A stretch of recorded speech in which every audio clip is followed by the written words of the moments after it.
네, 안녕하십니까. 무역 창업 실무, 이번 시간은 제 7장, 무역 협상 과정 및 계약에 대해서 설명해 드리도록 하겠습니다. 우선 그 첫 번째는 견적 요청에 대해서 살펴보도록 하겠습니다. 대응 절차에 대해서 설명드리면 우선 그 해외 거래처 발굴이나 글로벌 마케팅 활동을 활발히 하면서 잠재적 바이어로부터 여러분들은 견적 문의, 즉 인콰이어리에 대한 요청을 받게 될 것입니다. 이때 견적 문의를 받게 되면 그 내용을 확인한 다음 그 후속 대응을 반드시 해야 됩니다. 여기서는 대응 절차와 그 반드시 해야 할 사항을 중심으로 살펴보는 시간을 갖도록 하겠습니다. 우선 대체적으로 그 이메일 등으로 견적 문의를 받게 되면 우선 상대방에게 견적 문의를 잘 받았으며 견적 문의를 해준 것에 대해서 감사하다는 취지의 확인 회신을 반드시 해주어야 합니다. 이때 견적이 가능한지 여부와 또 견적을 언제까지 발송할 수 있는지에 대한 대략적인 예상 시기를 반드시 알려주도록 하는 것이 좋습니다. 발송 일정은 여유 있게 그 알려주어야 하고 바로 일정을 확인하기 힘든 경우에는 언제까지 확인하여서 다시 알려주겠다라고 반드시 회신을 해줘야 되는 것입니다. 두 번째는 견적 문의서의 내용에 대해서 설명드리도록 하겠습니다.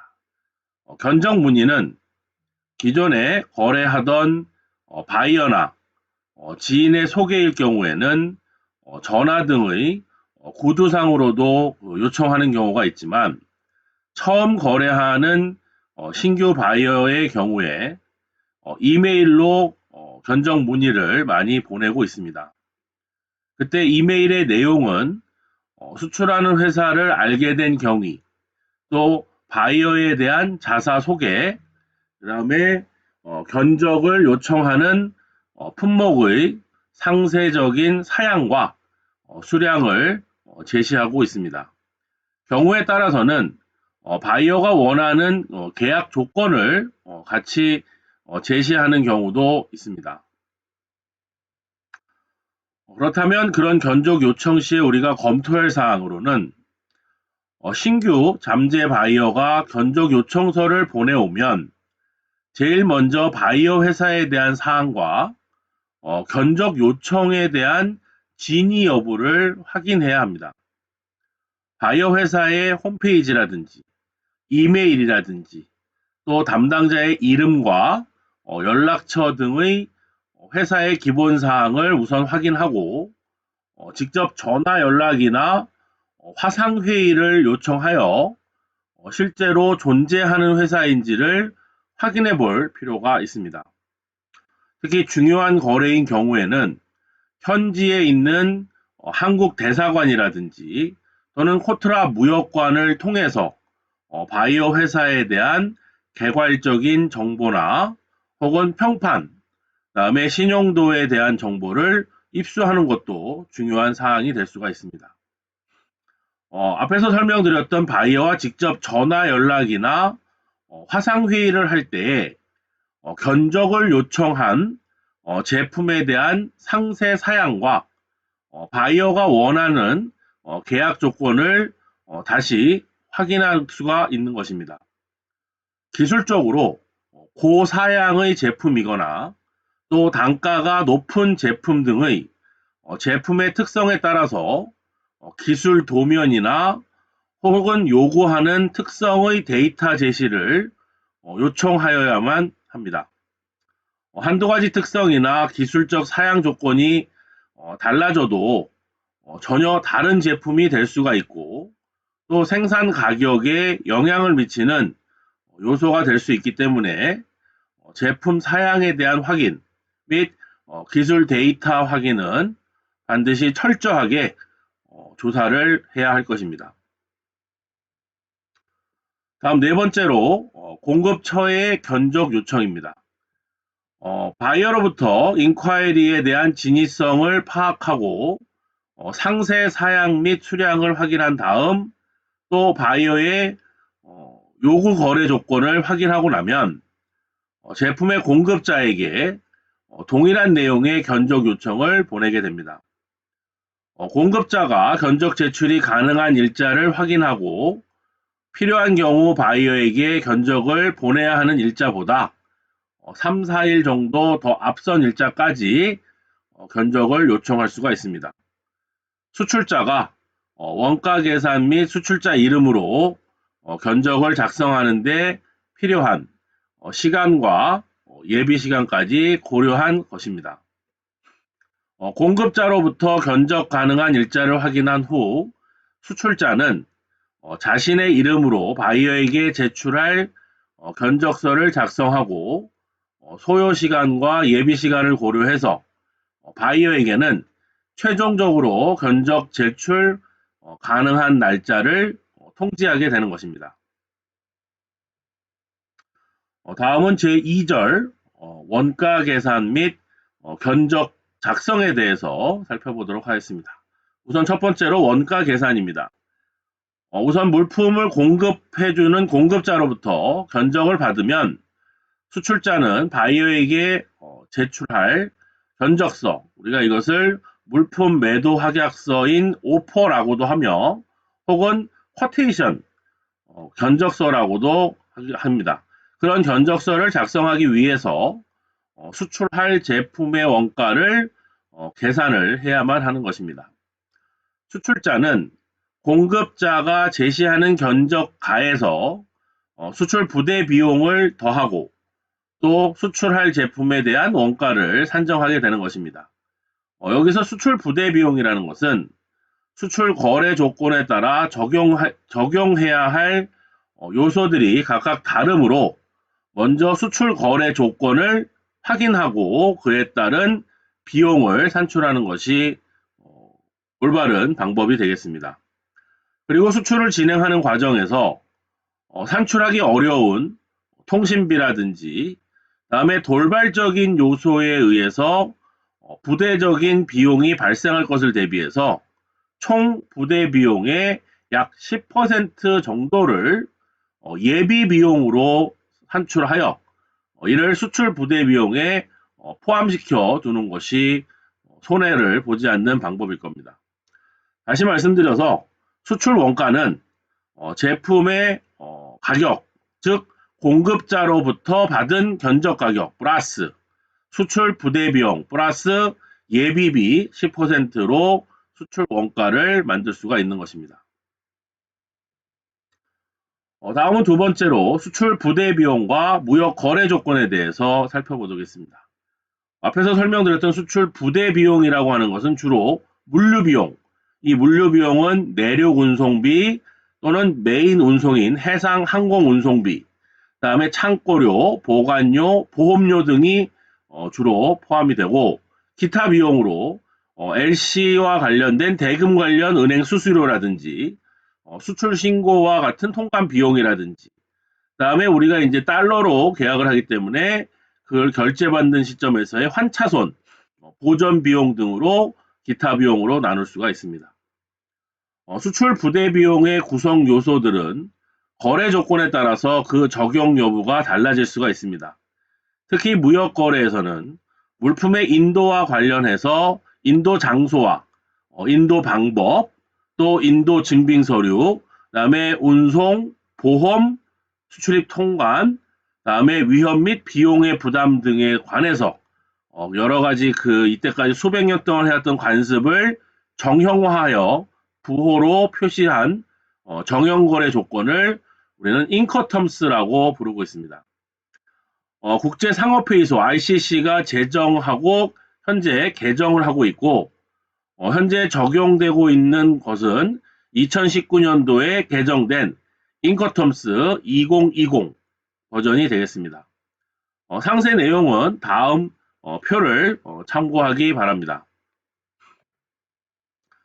자, 인커텀스 2020은 상공회의소 IC 국제상업회의소에서 만든 조건으로 EXW부터 시작을 해서 FCA, 그다음에 CPT, CIP, DAP, DPU, DDP 이렇게 7가지 조건이 모든 운송 수단에서 이용할 수 있는 조건이고 그 밑에 해상이나 혹은 내수로 운송에서만 사용이 가능한 FAS, FOB, CFR, CIF 이 4가지 조건. 그래서 현재 11가지 조건으로 되어져 있습니다. 자, 세 번째는 수출 견적 가격에 대해서 살펴보도록 하겠습니다. 공급자가 제시하는 견적 가격에다가 수출 부대 비용을 더한 금액을 우리가 수출 원가라고 했는데 수출 원가에다가 수출자의 마진을 더해서 우리는 수출 견적 가격을 산정할 수가 있는 것입니다. 다시 말씀드려서 수출 견적가는 수출 원가 플러스 수출자의 이익 또는 마진이라고 보시면 되겠습니다. 이때 수출자는 해당 제품이나 유사 제품의 국내 시장과 국제 시장에서의 가격 정보를 확인한 다음 경쟁 제품의 가격 정보도 입수해서 우리가 수출 시에 가능한 적정 가격을 고려하고 마진을 설정해야 하는 것입니다. 경쟁력이 있고 적정한 가격과 마진을 설정하는 것은 무역업에 오래 종사한 사람들에게도 가장 어려운 판단 중에 하나라고 말씀드릴 수 있습니다. 여기서 주의할 점은 경쟁력이 있는 수출 견적 가격을 설정하기 위해서 타이트하게 원가를 계산하는 것도 중요하겠지만 바이어가 두세 번 정도 가격 인하 요청을 해올 것을 미리 감안해서 수출자의 이익을 폭을 여유 있게 잡는 것도 수출 견적 가격을 작성하는 요령 중에 하나가 되겠습니다. 그리고 견적해야 하는 제품의 종류가 많을 경우에는 수출 견적 가격의 산정 포맷을 엑셀 양식으로 사전에 만들어 둬서 활용하는 것도 좋은 방법이 될 것입니다. 이는 견적을 작성하는 시간을 단축하고 검산을 쉽게 할 수 있기 때문입니다. 가격 계산에서 실수를 할 경우 돌이킬 수 없는 손해로 이어질 수 있기 때문에 계산 과정에서 실수를 방지할 수 있는 검산 과정은 반드시 필수적이다라고 말씀드릴 수 있겠습니다. 자, 다음은 네 번째로 수출 견적서의 발송입니다. 수출 견적서는 첫 번째, 제품 자체에 관한 사항의 내용이 들어가 있습니다. 수출 견적 가격이 산정되면 견적서를 작성하고 그 내용을 검토하게 되는데 수출 견적서에 포함되는 주요 거래 조건은 제품 자체와 관련된 수출 견적으로 사양과 품질, 그다음에 수량, 그다음에 가격, 그다음에 포장에 관한 사항을 포함하여야 합니다. 두 번째는 계약 이행에 관한 사항으로 계약의 이행에 관해서는 선적에 관한 조건과 결제에 관한 조건, 보험에 관한 조건을 포함시켜야 됩니다. 세 번째로 기타 사항으로 납기에 관련된 사항이 있습니다. 또 견적의 유효기간, validity라든지 그다음에 이 제품을 언제까지 보증을 해주는 하자 보증기간, 워런티 부분도 수출 견적의 내용에서 아주 민감한 중요한 사항이라고 말씀드릴 수 있습니다. 수출자는 견적서를 바이어에게 발송하기 전에 적어도 10번 이상은 반복하고 확인해야 합니다. 국제 간의 무역 거래에서 사소한 실수 하나가 엄청난 손해를 가져올 수 있기 때문에 반복 확인은 제일 중요한 사항이라고 말씀드릴 수 있습니다.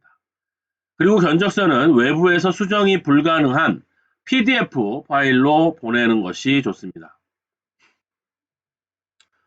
자, 수출 견적서 작성과 관련된 사례 연구에서 수출 무엇부터 시작해야 하는가라는 코트라 영상부터 무역 계약의 기본 조건인 가격 조건과 결제 조건, 그 다음에 오늘 앞에서 설명드렸던 인코텀스 2020에 대한 설명 내용, 다음에 프로포마 인보이스와 커머셜 인보이스에 대한 차이점, 다음에 운송 가격 조건과 운임 견적에 관련된 영상을 살펴보시기 바랍니다. 다음은 제3절로 가겠습니다. 제3절에서는 견적 제출과 가격 협상에 대해서 설명드리겠습니다. 우선 첫 번째 백투백 방식인데요. 수출자가 공급자로부터 받은 견적에다가 수출 부대 비용과 수출자의 마진을 더한 금액으로 바이어에게 견적을 제출하면 바이어는 이를 검토하고 구매 여부를 결정하게 됩니다. 이때 수출자가 견적을 작성할 때에는 공급자가 제시한 사양과 인커텀스 가격 조건을 그대로 적용하고 하여야 하는데 이를 백투백 방식이라고 부르고 있습니다.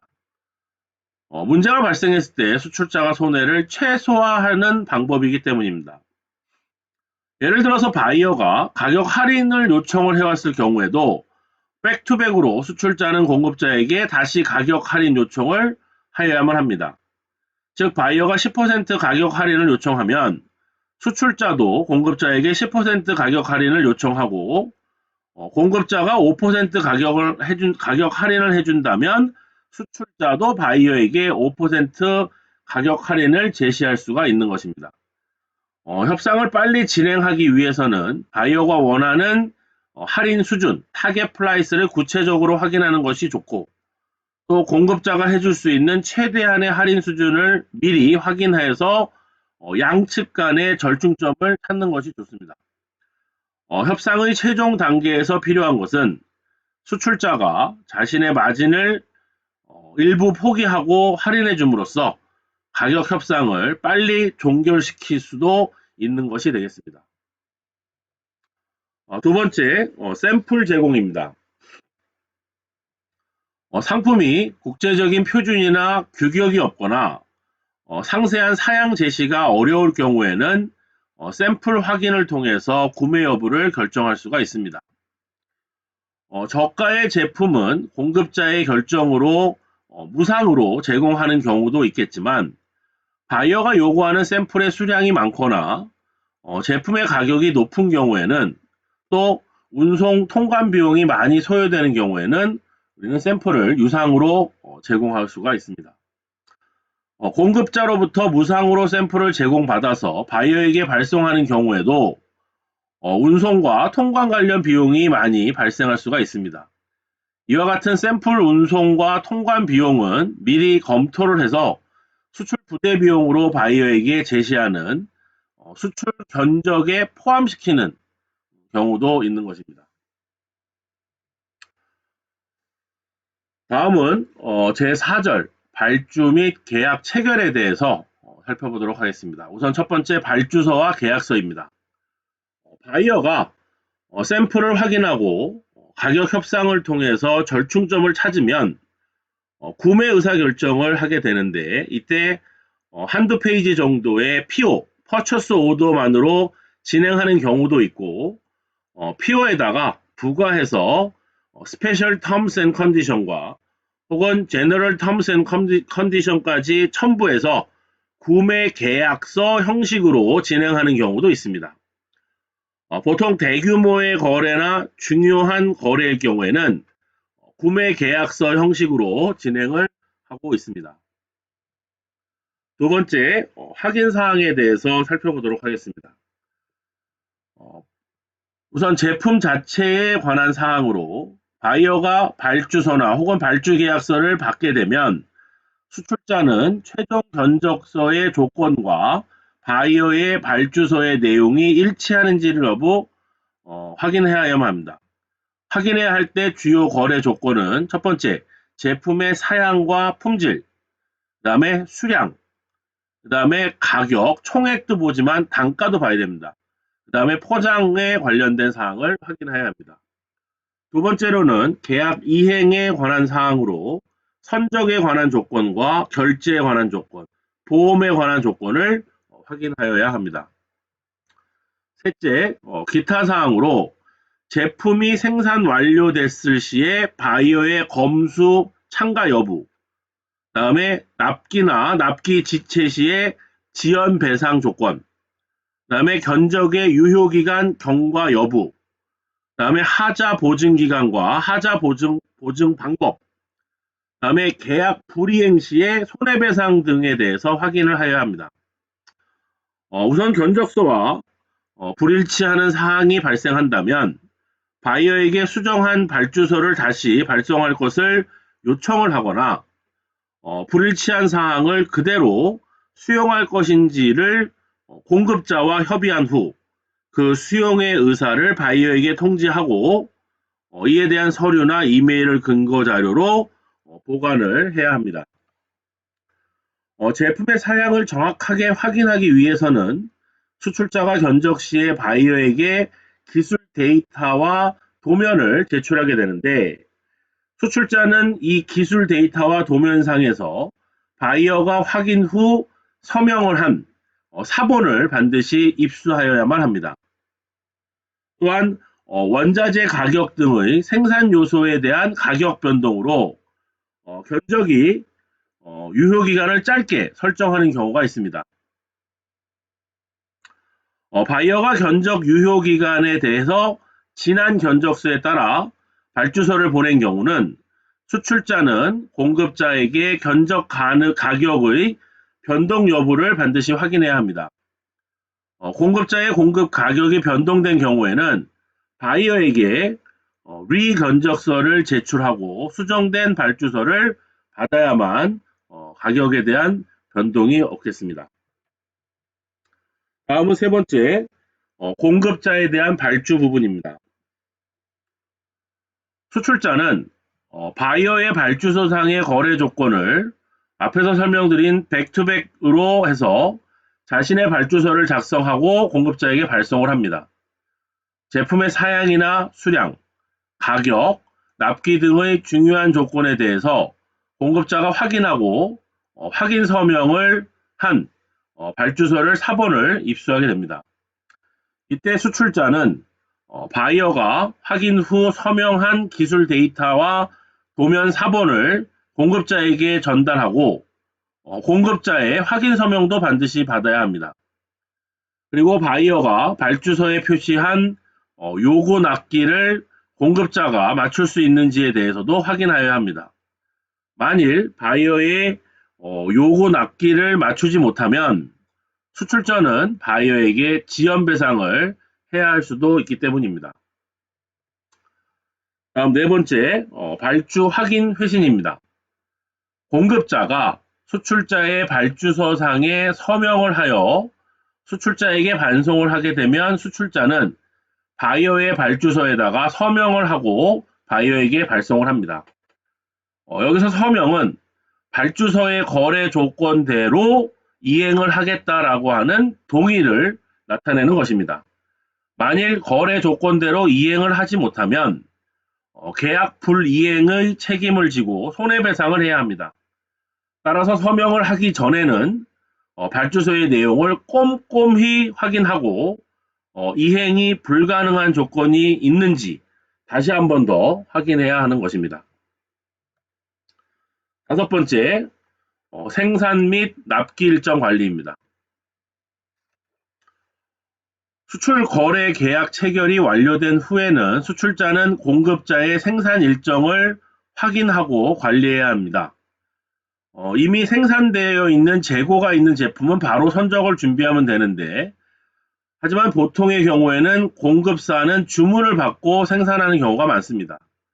특히 고사양의 제품이나 고가 제품일 경우에는 생산 기간이 긴 경우도 많습니다. 바이어가 생산 계획과 생산 진행 현황에 대해서 중간 보고를 요청을 하면 수출자는 공급자로부터 확인하여 중간 보고서를 작성하고 제출해야만 합니다. 자, 이제 마지막 제5절에서는 수출이 아닌 수입 계약 체결에 대해서 살펴보도록 하겠습니다. 우선 첫 번째, 수입 아이템 선택 및 국내 시장 조사입니다. 수입 거래는 수출 거래의 절차를 반대로 생각하면 되는데 무역 창업 기업이 수입자가 되어서 해외 공급자를 발굴하고 공급 견적을 문의한 다음 국내 시장에서의 수입 가능성을 확인한 후 수입 여부를 결정하면 되는 것입니다. 이때 수입할 아이템을 선택한 후 그 아이템의 국내 시장에서의 판매 가능성에 대해서 시장 조사를 실시하게 됩니다.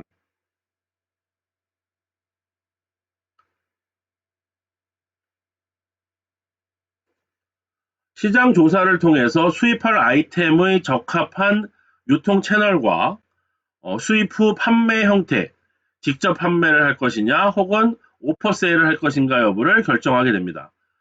누가 어디서 어떻게 판매할지에 대해서 사전에 정확히 판단을 하지 않고 수입을 결정한다면 아무리 좋은 아이템이라도 성공하기 그리 쉽지 않을 겁니다. 그 다음에 선택한 아이템에 대해서는 수입 승인 또는 수입 요건 품목인지 확인 여부를 판단하고 그다음에 KC 인증을 받아야 하는 품목인지 등의 각종 규제 여부를 확인해야 합니다. 수입하고자 하는 물품이 대무역법에 의해 수출입 공고상으로 수입 제한 품목이라면 수출입 공고상의 해당 수입 요령에 규정되어 있는 기관이나 단체장으로부터 수입 승인 IL을 받아야만 합니다.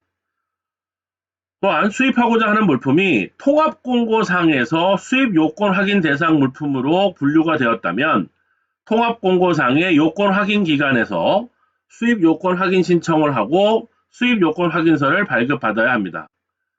또한 해당 물품이 수출입 공고나 통합 공고 2개 이상의 법령에 관련돼서 요건 기간이 2개 이상이면 요건 기간마다 각각 확인을 다 받아야만 수입할 수가 있습니다. 현재 우리나라 제품의 수입 승인 유효 기간은 1년으로 되어져 있습니다. 수입할 아이템이 전기용품이나 생활용품, 어린이용 제품에 해당된다면 KC 인증을 받아야 되고 식품 및 의약품이라면 그와 관련된 안전 인증도 받아야 됩니다. 해당 각 분야의 사전 인증이 필요한 경우 그 요건과 비용, 절차를 미리 검토해야 할 것입니다. 자, 두 번째, 해외 공급자 발굴입니다. 국내 시장 조사를 통해 아이템이 성공 가능성이 있다고 판단이 된다면 해외에서 그 아이템을 공급할 공급자, 셀러를 찾아야 합니다. 우리가 수출 시에 글로벌 마케팅의 절차를 반대로 생각해 보면 됩니다. 오프라인 해외 전시회나 온라인 무역거래 알선 사이트에서 신뢰할 만한 공급자를 찾으시면 됩니다. 선택 가능한 공급자 중에서 일단 신용도가 높고 기술력과 공급 능력을 갖춘 공급자를 선택합니다. 공급자에 대한 평판이나 신용조사는 현지 공관이나 코트라 무역관을 통해서 의뢰할 수도 있습니다. 세 번째, 공급 견적 문의 및 수입 원가 계산입니다. 수입자도 해외 공급자에게 견적 문의를 보내서 선택 아이템에 대한 견적을 의뢰하게 됩니다. 견적을 받으면 가격을 검토하고 수입 원가를 계산하는데 수입 원가에 수입자의 마진을 더해서 국내 판매가를 산정할 수가 있습니다. 다시 말씀드리면 수입 원가는 해외 공급자의 견적 가격 플러스 수입 부대 비용 플러스 기타 비용이 되고 국내 판매가는 수입 원가에다가 플러스 수입자의 마진 플러스 유통 마진을 합한 것이 국내 판매가가 되는 것입니다. 자, 마지막으로 네 번째 유통 채널 확보입니다. 선택된 아이템을 국내 수입할 경우 어떤 채널에서 어떻게 판매할지를 결정하여야 하고 국내에서 수요량을 파악을 해야 됩니다. 또 유통 채널을 정하고 납품처와 납품 계약을 하게 되는 것입니다. 마지막으로 공급 가격에 대한 협상 및 발주입니다. 예상되는 수입 물량을 기준으로 해외 공급처와 가격 협상 및 거래 조건을 협의하게 되는데 협상을 통해서 수입 가격이 결정이 되면 해외 공급처에게 발주 계약을 하게 됩니다. 수입 승인과 인증에 필요한 품목일 경우에는 수입 전에 필요한 승인과 인증에 대한 취득 절차를 미리 밟아야만 합니다. 사례 연구에서 무역 협상과 계약에 대해서 동영상들이 무역 계약에 관련된 영상과 무역계약의 주요 사항, 그 다음에 무역계약서 체결 시 유의사항, 그 다음에 유형별 계약서 작성 실무, 마지막으로 신용장 방식의 무역 결제 방식에 대한 영상을 시청하시기 바랍니다. 네, 이상으로 제7장 무역 협상 과정 및 계약에 대한 강의를 마치도록 하겠습니다. 수고하셨습니다.